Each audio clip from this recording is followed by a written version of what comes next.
Assalamualaikum warahmatullahi wabarakatuh. Sebelumnya perkenalkan, nama saya Muhammad Hirsuddin, NIM 213. Nah, di sini saya akan menyampaikan tentang 6 materi. Yang pertama yaitu perencanaan sumber daya manusia yang efektif. Nah, sumber daya manusia sendiri ini adalah kemampuan terpadu dari daya pikir dan daya fisik yang dimiliki oleh individu. Nah, tujuan dari perencanaan sumber daya manusia sendiri ini yaitu untuk menentukan kualitas dan kuantitas karyawan yang akan mengisi semua jabatan dalam perusahaan. Selanjutnya yaitu untuk menjamin tersedianya tenaga kerja masa kini maupun masa depan. Ketiga, untuk menghindari terjadinya mismanagement dan tumpang tindih. Keempat, yaitu untuk mempermudah koordinasi, integrasi, dan sinkronisasi. Kelima, untuk menghindari kekurangan atau kelebihan karyawan. Keenam, untuk menjadi pedoman dalam menetapkan program penarikan, seleksi, pengembangan, kompensasi, pengintegrasian, dan pemeliharaan. Yang ketujuh, untuk menjadi pedoman dalam melaksanakan mutasi, serta yang kedelapan dan yang terakhir yaitu untuk menjadi dasar dalam melakukan penilaian karyawan. Selanjutnya yaitu analisis pekerjaan dan analisis tenaga kerja. Nah, analisis pekerjaan yaitu penilaian yang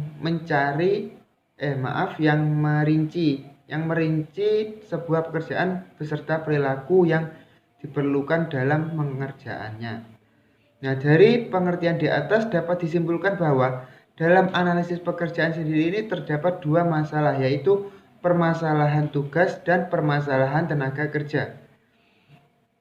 Jadi analisis pekerjaan adalah sebuah proses yang digunakan untuk menentukan tugas dari suatu pekerjaan dan kebutuhan tenaga manusia untuk melakukan pekerjaan tersebut.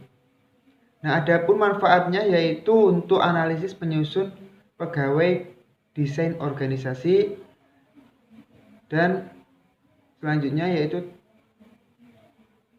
untuk perencanaan kinerja pegawai, sukses manajemen, ketiga untuk pelatihan dan pengembangan jalur karir, dan yang terakhir yaitu untuk kriteria evaluasi. Sedangkan fungsinya sendiri yaitu untuk proses menentukan isi pekerjaan pada suatu organisasi sehingga dapat dijelaskan kepada orang lain untuk tujuan manajemen. Untuk materi selanjutnya yaitu desain pekerjaan. Nah, desain pekerjaan sendiri ini adalah proses penentuan tugas-tugas yang akan dilaksanakan, metode-metode yang digunakan untuk pelaksanaan tugas, fungsi, hubungan, kompensasi, keahlian, pengetahuan, kemampuan pada setiap pekerjaan. Sedangkan uraian pekerjaan adalah suatu uraian atau deskripsi tertulis dari seluruh organisasi yang harus dikerjakan dan tanggung jawab seorang karyawan dalam suatu pekerjaan tertentu. Untuk manfaatnya sendiri ini, deskripsi pekerjaan mempunyai manfaat yaitu yang pertama membantu memberi gambaran yang jelas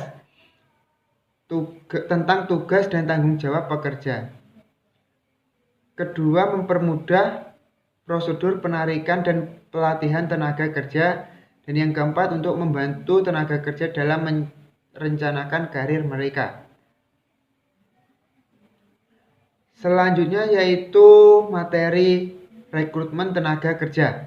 Nah, rekrutmen merupakan proses awal perencanaan sumber daya manusia.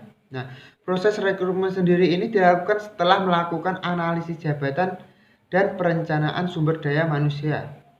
Nah, rekrutmen dilakukan untuk memenuhi kebutuhan sumber daya manusia dalam organisasi sesuai dengan analisis jabatan dan perencanaan sumber daya manusia yang telah dilakukan sebelumnya.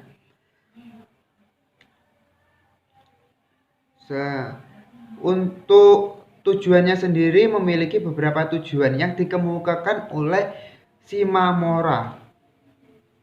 Nah, yang pertama yaitu untuk memiliki sebagian besar pelamar kerja sehingga organisasi akan mempunyai kesempatan yang lebih besar untuk melakukan pemilihan terhadap calon-calon pekerja yang dianggap memenuhi standar kualifikasi organisasi. Yang kedua yaitu tujuan pasca pengangkutan adalah penghasil karyawan yang mampu melaksanakan tugas dengan baik dan memiliki sifat loyal. Yang ketiga, meningkatkan citra umum organisasi sehingga para pelamar yang gagal mempunyai kesan positif terhadap organisasi. Dan yang keempat, sumber rekrutmen adalah pelamar langsung, lamaran tertulis, lamaran berdasarkan informasi orang lain, jalur iklan, organisasi penempatan karyawan. Untuk materi selanjutnya yaitu seleksi tenaga kerja. Nah, seleksi sendiri adalah proses identifikasi dan pemilihan orang-orang dari sekelompok pelamar yang cocok atau yang paling memenuhi syarat untuk menduduki suatu jabatan atau posisi tertentu.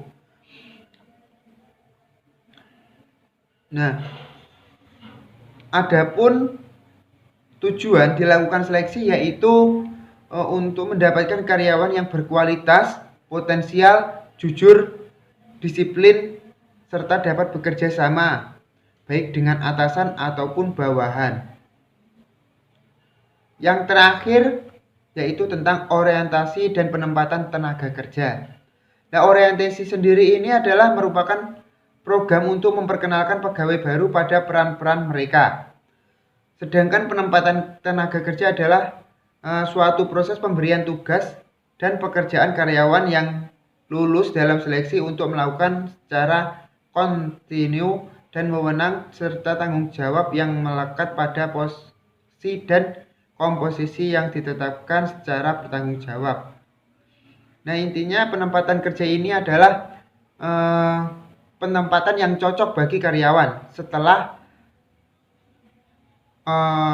dilakukannya seleksi-seleksi.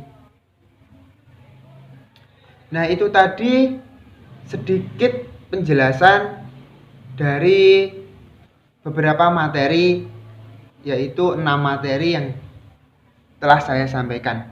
Dan jika ada kurang lebih atau tutur kata saya yang belum dipahami, mohon maaf yang sebesar-besarnya. Wassalamualaikum warahmatullahi wabarakatuh.